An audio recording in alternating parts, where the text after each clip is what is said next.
Hello all, welcome to video number 21, which is about the example essay number 3. This is for the complex book entry number 8, which is the very last complex book entry for the semester.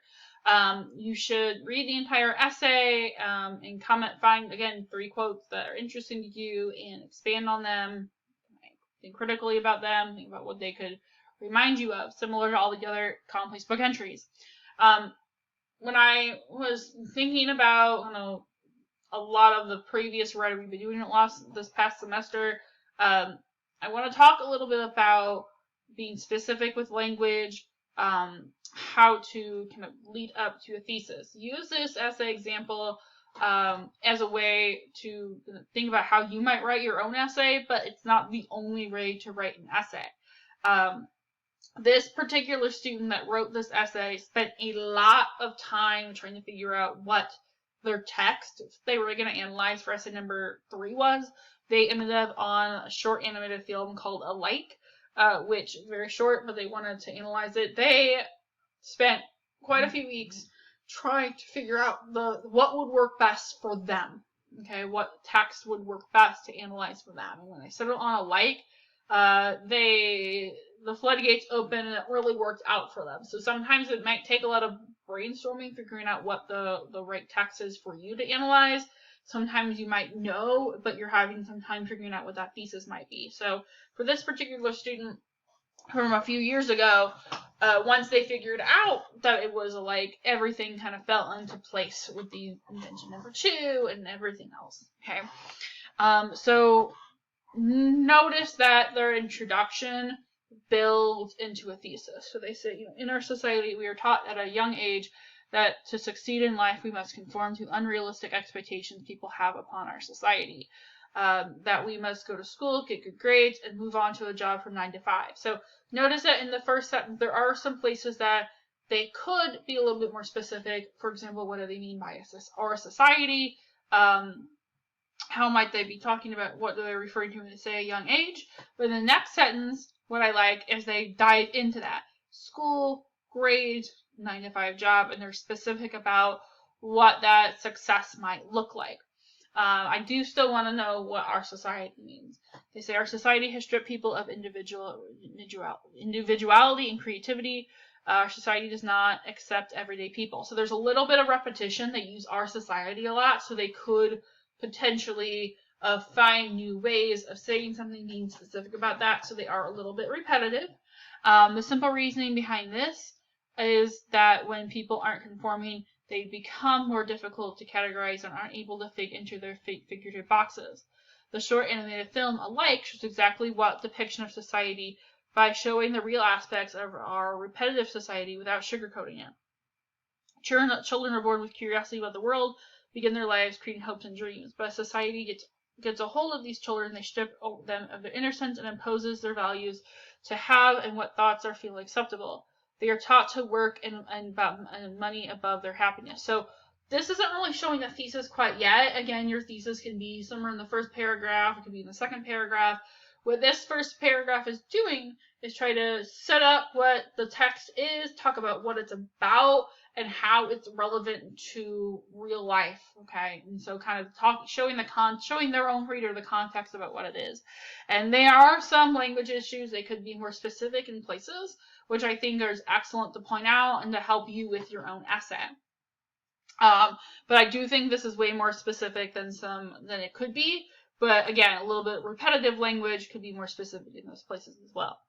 And then they dive in. Their whole essay isn't going to be about innocence and maybe being repetitive or conforming, but it's going to ideally be about how the short story shows these themes and why that's important. And so I'm not going to read this whole essay in this video, but what I want you to be conscious about as you move on, as you read it, is there a thesis anywhere in the second paragraph? Is there a thesis anywhere in the essay? I want you to identify what it is. What is the thesis? There is one. I want you to kind of highlight it or bold it or something. What is the thesis? And then I want you to identify anywhere in the essay that they are supporting that thesis, any evidence. So what you could do is maybe highlight the thesis one color, then highlight any evidence another color, then highlight any reasoning a third color.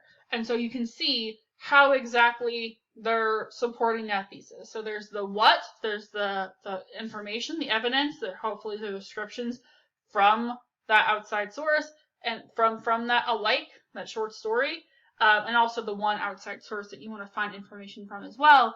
And then what is the why too? So how and why is that information supporting their thesis? Why is this information relevant to the essay? Does the student writer, do they explain that? Why is that important here? So if you want to, I would suggest doing that, because then you can more clearly see how that essay, how that writer is doing that, and where they might need to fill in the gaps and be more specific. In turn, I hope that maybe that process also works for you. As you're writing, maybe highlight your thesis in one color, again, highlight your evidence in another color, and highlight your reasoning. And then try to find out how you can connect the dots, be more specific and relevant. You don't have to do that process. You can do something similar. Regardless of what you do, be conscious of what that thesis, evidence, and reasoning is and how they could be more specific. Is there any unnecessary language? It's those questions, it's being conscious about those areas about the writing that are going to allow you as a writer to be able to take an example essay and use it to help write your own. Okay, so any example essay we've done this semester, ideally reading as a writer. If there's anything else you're struggling with, paragraph formation, sentence structure, anything else, zoom in on that. You don't only have to look at the three aspects I said. Those are probably three of the thesis, evidence, and reasoning, probably the more important aspects, but also ones that can be difficult. But also if you're working on trying to break out a 5-paragraph essay, how does every paragraph build onto each other? What does the introduction and conclusion look like? It's a little over 4 pages, and then they got the works cited citation. I will say that you want to have the works cited citation, works cited page. You should have that for your the text that you're analyzing. So for her, there's a short story called Like, and you should cite the outside source. The works cited page does not count towards your page length. So this is a 4 to 5 page essay. I honestly used to make it 5 to 6 pages, but I shortened it up. So happy about that. And so notice her essay ends on the 5th page, so it's 4 to 5 pages, and the 6th page is the works cited page. So the works cited page should start on the first page that has no writing on it. Okay, so you should have those two citations there. If you have any questions about citing, I have all those videos about citing you can watch. Go to Purdue Owl. But if you have any specific question after you watch the videos and after you've looked through Purdue Owl, please let me know. Again, I have a PowerPoint. It should be on Blackboard about MLA format too. So let me know if you have any questions about that as you move along, or anything in general. And let me know. You email me. I'm happy to talk about anything else with this essay. So let me know if you have any questions, but otherwise, have a good day.